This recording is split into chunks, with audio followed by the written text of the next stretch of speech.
But কেন হতে দেয়নি এখন বুঝতে পারছি যে ঢাকা ক্রিকেট ক্লাব, ঢাকার যে ক্লাবগুলো আছে দে আর সো ইনফ্লুয়েন্সিয়াল, এবং তারা কখনোই চায়নি ক্রিকেটটা ঢাকার বাইরে চলে যাক বা ক্ষমতা বা পয়সা ঢাকার বাইরে চলে যাক। এই ক্লাব ক্রিকেটই বাংলাদেশকে ডোবাবে এবং ডোবাচ্ছে।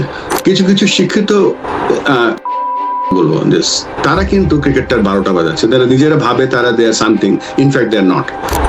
না ব্লক ঠিক না, আমার কাছে মনে হয় they don't qualify to talk to me sometime.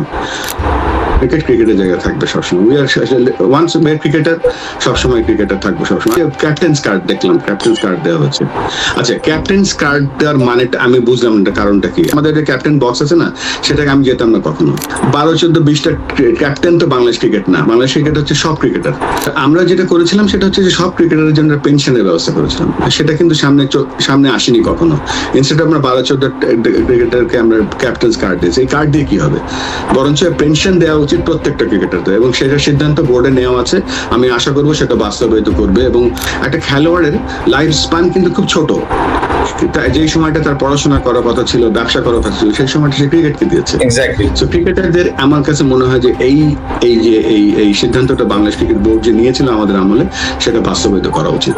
আমি জানতাম না ভারতীয় ক্রিকেট বোর্ডের কাছে তিনি আমাদের সিইওর সাথে বসে তারা চিঠি লিখেছিল। I was in the copy, আমি জাস্ট কপিতে ছিলাম। বাট এই যে interference, this are not right. Football শুরু তো হয়েছে, আমি তো বলবো ফুটবল ইজ ভালো করছে, খুব ভালো করছে ফুটবল। আমি জানি হামজার সাথে শুক্রবারে নামাজ পড়তে যেতাম, হামজাদের সাথে আমি অনেক গল্প করতাম, এবং ওই ধরনের মানুষ বাংলাদেশে স্পোর্টসে আসছে, ফুটবলে আসছে, দারুণ। এবং বাংলাদেশের জাতীয় দলের ফুটবল প্লেয়ার যারা আছে তাদের সাথে আমি প্রায় কথা বলতাম, ওই যে জিমে, স্টিম রুমে কথা বলতাম। খুব ভালো ছেলেগুলো। আমজাদ তো একজন মাটির মানুষ, এত বড় মানে এশিয়ার সব থেকে বড় ফুটবল স্টার, কিন্তু আমাদের দেশে আমাদের হয়ে খেলে। ওর সাথে হাঁটতে যেতাম শুক্রবারে নামাজ পড়তে, আমার খুব ভালো লাগতো। ওর ফ্যামিলি আছে, very good family man, Bangla খুব সিলেটি ভাষায় ভেঙে ভেঙে বলে, আমার খুব ভালো লাগতো, ভালো লাগে ওকে। আমরা তো ফ্যান অফ হিম। ও দারুণ দারুণ, আপনি ওর ফ্যান? হ্যাঁ, ভাই একটা টেকনোক্রেসিটা কি আছে, মানে টেকনোক্রেট মন্ত্রী হওয়ার জন্য কি লাগে আসলে, মানে এটা আমাদের ফোকাস করা হচ্ছে। সেটা হচ্ছে মেয়েদের আন্ডার-19 ক্রিকেট এবং মেয়েদের ক্রিকেট।